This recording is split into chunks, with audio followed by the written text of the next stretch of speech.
ఇవాల్టి special crispy and crunchy చెక్కలు. ఇవి మన తెలంగాణ స్పెషల్ చెక్కలు.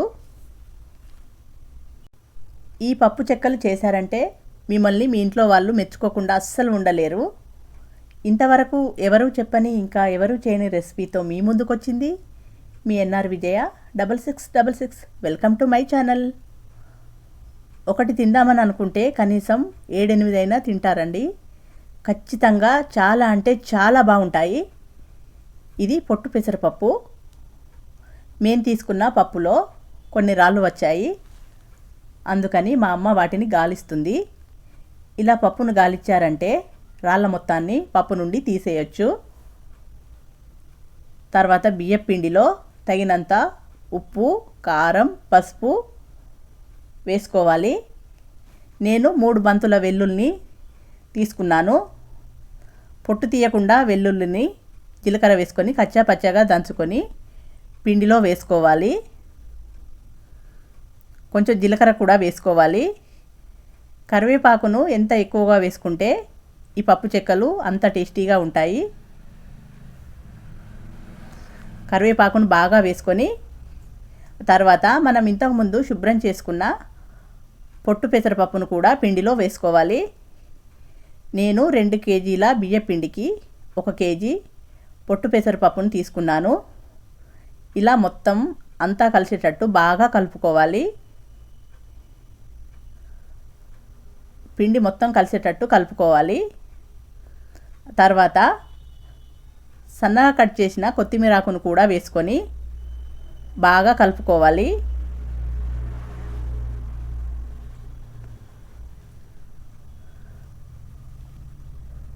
ఉప్పు, కారం, పసుపు ఇంకా వెల్లుల్లి ఇవన్నీ వేసుకొని బాగా కలుపుకొని గోరువెచ్చని నీటిని వేసుకొని బాగా కలుపుకోవాలి.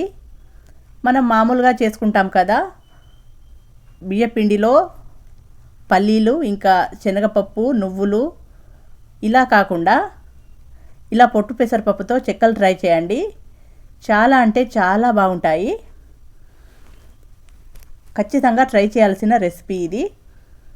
గోరువెచ్చని వాటర్ వేసుకొని మనం గారెలు ఒత్తడానికి అనువుగా పిండిని బాగా కలుపుకోవాలి.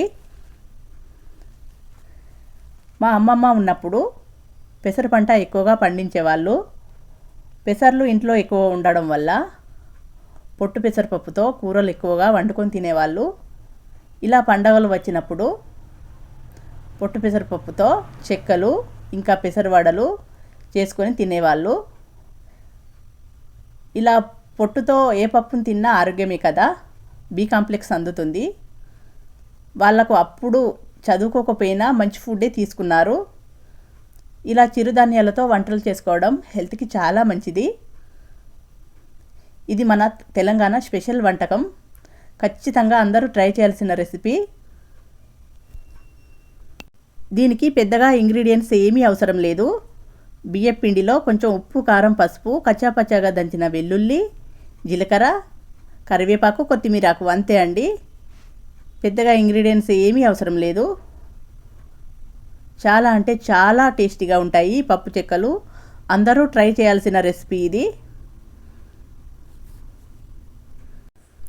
మీరు కూడా ఈ పప్పు చెక్కలు ట్రై చేసి ఎలా వచ్చాయో కామెంట్ బాక్స్లో కామెంట్ చేయండి. ఖచ్చితంగా నచ్చుతుంది మీకు. ఈ వీడియో కనుక మీకు నచ్చితే నాకు లైక్ చేయండి, షేర్ చేయండి, నా ఛానల్ని సబ్స్క్రైబ్ చేసుకోండి. బాయ్.